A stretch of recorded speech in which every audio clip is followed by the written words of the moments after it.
Hello everyone, welcome to Aphelion the Mysterious Point. Today we will discuss about the topic Poisson's bracket, which is a topic, very important topic of classical mechanics.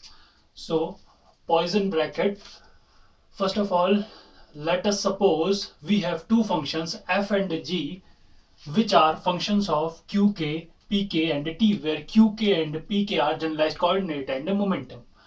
Where k is from suppose k is from 1 to n here, then Poisson bracket of f and g is defined as this square bracket f comma g is equal to summation over k is equal to 1 to n dou f by dou qk multiplied by dou g by dou pk minus dou f by dou pk multiplied by dou g by dou qk.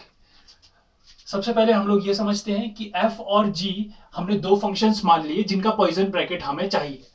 तो f मान लो कि function है generalise coordinate momentum and time का, and g is also function of generalise momentum, generalise coordinate and time. Then Poisson bracket of f and g denoted by these square brackets. Inside this square bracket we will put our functions f comma g, square bracket f comma g. This denotes Poisson bracket of f and g is equal to summation over k is equal to 1 to n, this term. Now we will understand this Poisson bracket of f and g with the help of an example. Suppose we have f is equal to q multiplied by 10p and g is equal to log of sine p. We have two functions f and g which are given by these terms. Now if we have to find Poisson bracket of f and g, which is denoted by this term f comma g square bracket, this we have to calculate. First of all, for calculating this we have to calculate dou f by dou q. See here k is from 1 to n, but in this example we have only one q and one p, one generalized coordinate and one generalized momentum. So we have only one k. Then this Poisson bracket of f and g will be given by f comma Poisson bracket f and g is equal to dou f by dou q. K is equal to only 1. Dou f by dou q, dou g by dou p minus dou f by dou p multiplied by dou g by dou q. Now we have to calculate these terms, these four terms: dou f by dou q, dou g by dou p, and dou f by dou p and dou g by dou q.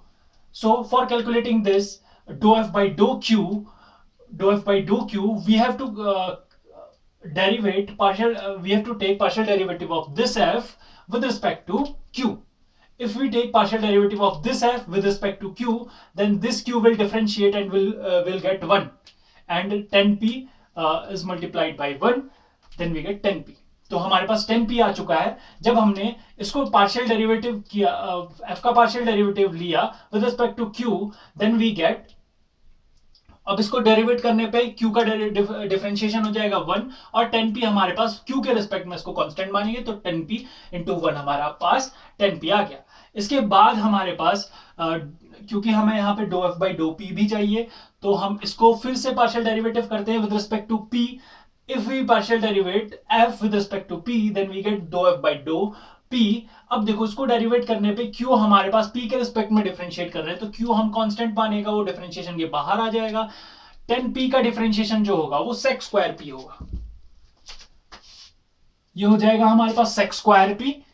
अब देखो dou f by dou q ये आ गया, dou f by dou p ये आ गया, इतना यहां तक आ गया है हमारा. इसके बाद हमें ये पॉइसन ब्रैकेट कैलकुलेट करने के लिए d ji by dough Q और d ji by dough P चाहिए. तो d ji by dough Q मतलब कि जी को डिफरेंशिएट करेंगे हम partial derivative with respect to Q.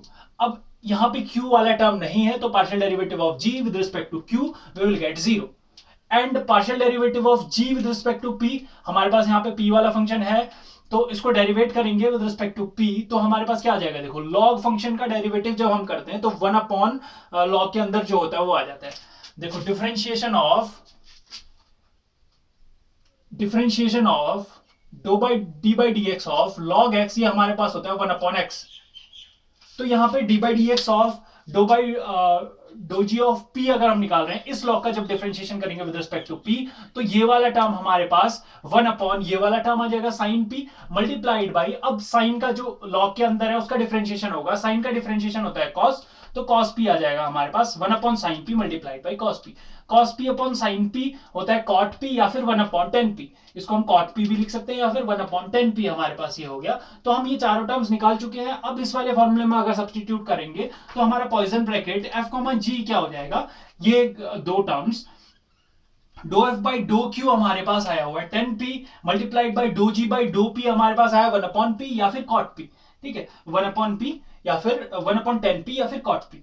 तो 10p multiplied by 1 upon 10p minus डो एफ बाई डो पी हमारे पास आया ये term q sec square p, q sec square p multiplied by zero, डो जी बाई डो क्यू हमारे पास क्या आया हुआ है, जीरो आया हुआ है। तो हमारे पास कुछ इस तरीके का टर्म आ गया। अब हम इसको ये इससे कैंसिल आउट होगा, 1 आ जाएगा, माइनस जीरो से मल्टीप्लाई होगा तो जीरो आएगा, 1 माइनस जीरो 1।